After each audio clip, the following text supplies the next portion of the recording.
This is The Strange Recital, a podcast about fiction which questions the nature of reality.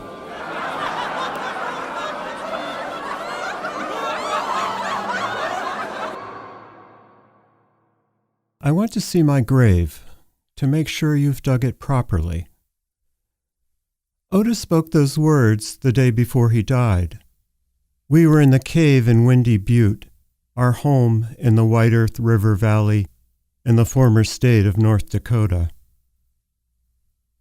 Otis was at the back of the cave, where the air was cool and damp, in a bed he'd made by nailing together peeling clapboard that he'd scavenged from the ruins of the Catholic Church.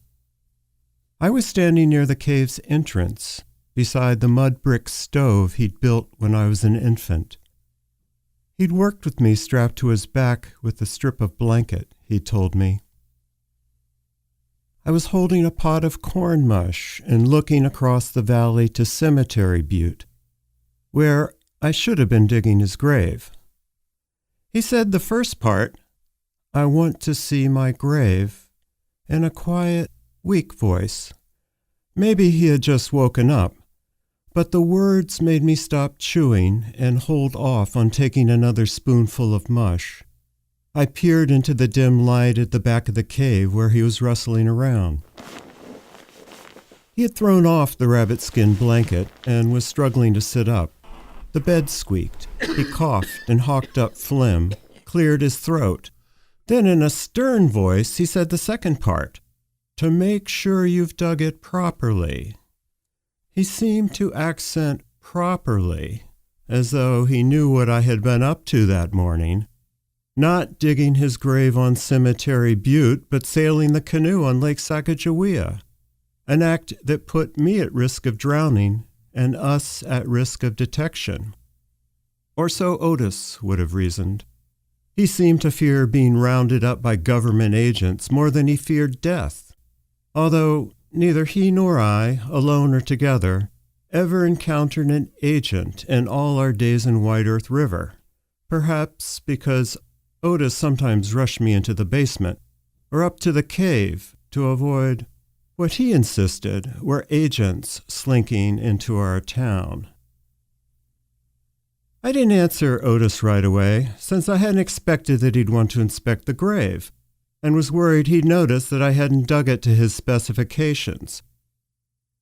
His breathing had become heavy in the past few days, as though he had to push each breath through a handful of silt to get it out. But I figured he could survive a trip up the butte. He was a tough old coot. "Once I finish eating, I'll take you there, on my back," I said, and then sunk the spoon into the pot of corn mush. I was starving. "I don't know about that," Otis said. "Do you want some of this?" I asked. I held up the dented pot toward Otis. He was resting against the juniper trunks that lined the cave wall. He shook his head. There was hardly any mush left anyway. "Why are you stooped over?" Otis asked. "My back is tired." "You look guilty."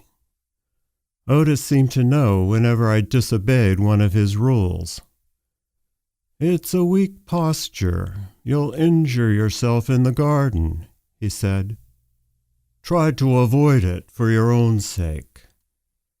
He hawked some more phlegm. "Okay." I scraped the last scoopful from the pot and then dunked it into the wash pail. "I'll need my sweater. The cool season has come early this year," he said.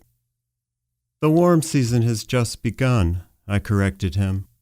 "You've been in the cave too long. You need some sun, that's all." Where the light from the cave entrance fell off, a dresser stood with a half of a broken mirror propped against the wall.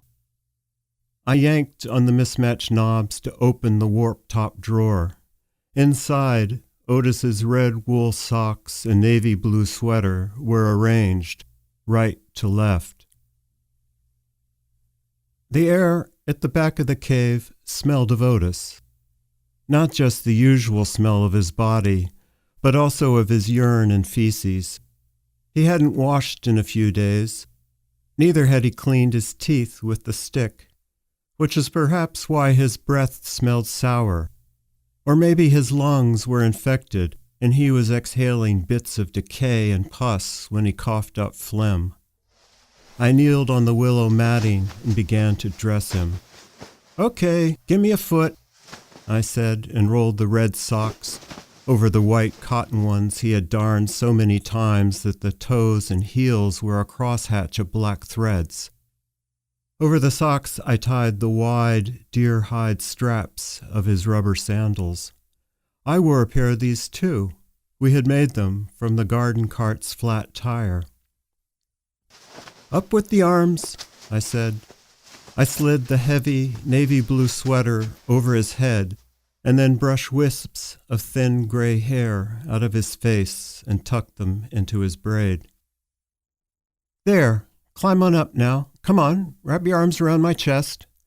I squatted with my back toward him and grabbed his bony thighs, one in each hand. He fell against me, and I hoisted him up into the small of my back. "Don't drop me down the butte," he said. He sounded scared, so I tried to make a joke. "You think you'll be so lucky? Just hold on tight." Otis gripped my arms, but as I stepped forward, he swayed backward and groaned in panic. I countered by jerking him into my back. "I told you to hold on," I shouted. "I'm so weak," he whispered in a hoarse voice. "Okay, let me get my footing here," I said. The willow mats covering the cave floor flexed under our weight. I couldn't see very well in the shadows. Otis had skinned the bark off the junipers to brighten the walls, but the split beams that held back the crumbly sandstone ceiling were covered with a film of soot and grease from cooking and seemed to swallow light. I crouched so Otis wouldn't bump his head or smudge the figures I had drawn in the grime when I was young. "Sunshine, I bet that feels good," I said, trying to sound cheerful when we reached the cave's entrance. Otis's skin had turned yellow over the past few days, and I hoped the sun would make it bronze again. "I've never seen such bright light," Otis said. "It's always like this." Maybe his vision was off. The whites of his eyes had become as yellow as his skin. I cinched him up onto my hips and started down the wind-scoured trail, avoiding the steep sandstone flanks that I usually took to and from our cave in Windy Butte. Its flanks were so dry that they seemed incapable of supporting life, but as I carried Otis through a maze of low outcrops, we passed clumps of rabbit bush, goldenrod, and grasses, which were enough to interest the pronghorns whose faint tracks I often followed along this south-facing slope. I never saw them, only their hoof prints. Sometimes I thought the prints were from animals in the spirit world that Otis spoke of. Perhaps their spirits lived in the cracks and crevices and hollows of the butte, so they could see their still-living brothers and sisters walking the trails and grazing in the terraces below. I was afraid of disturbing them. "And you thought I'd drop you, huh?" I joked when we reached the base of Windy Butte. I was relieved I hadn't, and thought I deserved a little praise, which Otis provided by saying, "This is nice, being carried. You've become a strong boy. We'll have to do this again." His breathing was calm now. It didn't sound gravelly. "Sure, we'll do it tomorrow. We can do it every day." I lingered there on the terrace, with Otis pressing into my back, and thought how well he'd done. He was fine. He wasn't going to die any time soon, I thought. I'm sure I was smiling, but Otis couldn't see my face, and he didn't say anything else. From the base of Windy Butte, A series of terraces ran stepwise down to the road and garden along the White Earth River. During that period of my life, when Otis was dying and I was making daily trips from the cave to the garden and then Cemetery Butte, and sometimes the boathouse, the terraces represented an in-between ground.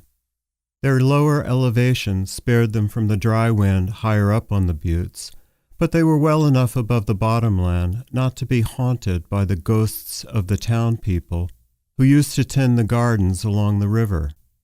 Nor were they desolate, like the abandoned boathouse and playing field and the jagged, flattened ruins of the town. They were gentle, rolling, and undisturbed, the only place in the valley not scarred by destruction or loss, and seemed to be waiting for a person to settle on their slopes and make a fresh start. The hillocks of grass, the gray leaves of sagebrush and willow, delicate ephemerals, and the spikes of orange and the soft purple of Indian paintbrush coneflowers on the gentle slopes, and groves of box elder, a solitary elm, a patch of June berries, and a stand of chokecherry, signaling that somewhere among the trees and shrubs there was enough moisture to provide a reliable trickle for drinking water. We should have lived there instead of in the cave, especially once we were sure no one was going to wander into our valley. I avoided the ruins of the town, which were far down and off to the right. Otis went limp as I crossed the road. For a moment, I thought he had fallen asleep. I stopped short on the path to the garden and tightened my grip on his thighs. I shouted his name and bounced him up and down. He started to wheeze and then gasped. "You're hurting me," he moaned. I turned my head and spoke over my shoulder. "I didn't want you to miss anything." "I'm not." "Okay, then." I backed him onto the bench in the cottonwood grove on the edge of the garden. A light breeze made the leaves tremble and show their pale undersides. Their sound calmed me. It was like the sail vibrating in the wind, or water rushing along the hull of the canoe. But the sound of the leaves didn't make me afraid, as the sound of the sail or water did. Otis's wheezing became louder. His thin, bony frame rose and fell. "I should have brought a blanket for you to sit on," I said. "The bench." "I've sat on harder things." He cut me off.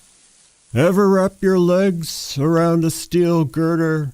Now that's hard. And cold, up in that goddamn wind.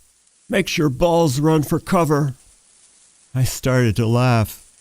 Otis's stories about ironwork in the center were some of my favorites, except for the one about the man who slipped off a beam and fell 10 stories and died. "I used to kiss Milena on this bench," Otis said, "after everyone else had finished working in the garden for the day and had gone home. I liked to kiss her to the sound of the river." He rubbed the smooth, worn bench with his fingers and looked away, avoiding my stare. I didn't say anything. He swallowed once and then looked me in the eye. "But I didn't kiss her on the cheek, like I kiss you," he said. I worried that the story of kissing Milena would remind him of her death, how her fever had forced Otis, perhaps, to stop kissing her and, before he knew it, take her on the train to the center, where she died in a hospital, his last kiss probably on her forehead. She died before I was born. "You want some water?" I almost shouted at him. "I'm not drinking anymore." "Oh, yes, you are. Of course you are." That was During the Event, written and read by Roger Wall. This story is an excerpt from the novel During the Event by Roger Wall, published by the University of Alaska Press, 2019.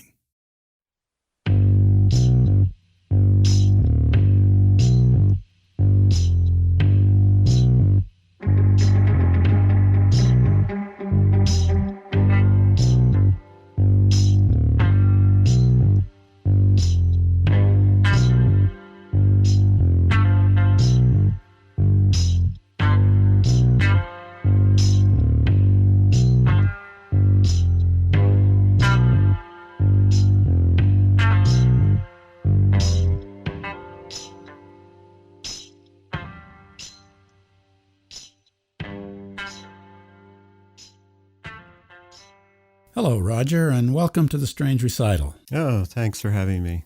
I understand you live up the mountain in the village of Pine Hill. Is that your full-time residence? Yeah, as of November 26th, it will be in the process of relocating there. Relocating just in time for the winter. Yeah. The opposite of what people usually do. Right, yeah. Well, I do like the winter, but... Well, that's fortunate then. Yeah. Well, regarding inspiration or your personal writing process, do you have any preference between country or city? You know, it's interesting. I probably wrote most of this book in the city, but I find really that as long as I'm in a place for a while and kind of can develop a routine in that place, then it really doesn't matter. We just heard the first few pages of your novel During the Event, which came out earlier this year. Is this your first novel? It is, yeah. It was very long in the route to publication. I actually started writing it in 2002, and it was really the Permafrost Book Prize that was offered by the Permafrost magazine in Fairbanks, Alaska, that brought it to light. And winning that prize was part of it was being published by the University of Alaska Press. That's great. Yeah, congratulations. Yeah, thank that. you very much. Yeah. So the book is called During the Event, but it takes place after the event that changed everything. Uh-huh. The reality your narrator lives in is very different from ours, and his name is unusual as well. So tell us a bit about that and where the whole idea came from. Yeah, During the Event refers to a few things, I suppose. It's the event in the novel was the time when the little town that he lives in was being emptied out as part of first a government relocation effort, and then actually a reprisal on the town residents who were refusing to leave. And the protagonist of the novel During the Event was born during this time, and his grandfather actually gave him this name. He doesn't know what his parents named him. His parents disappeared during this period of time. So the event does refer to the tragedy that befell this town as well as his name. Say a little more about the further background before the event in the town. What was going on in the world? Yeah, so it's climate change is the impotence for the disaster in the novel. And the government has reacted to it by isolating itself, kind of doing a perverse action in which they think we can save ourselves by thinning out the population to fit the carrying capacity of the land.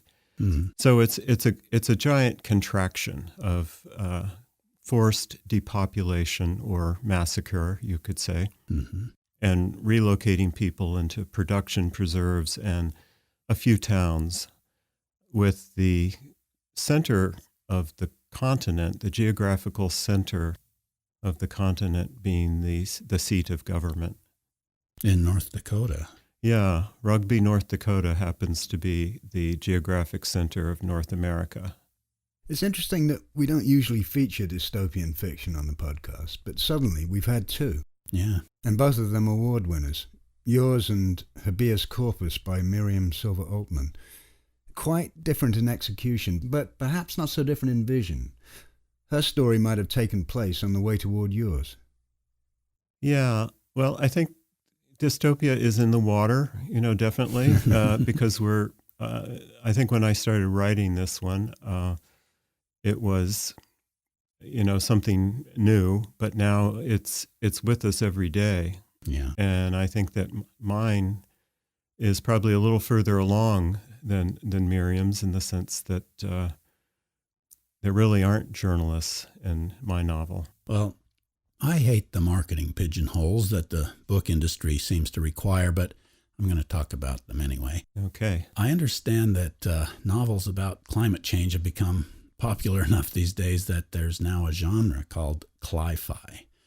Perhaps your book would be in a subdivision of that, perhaps post-climate change, similar to post-oil or post-nuclear.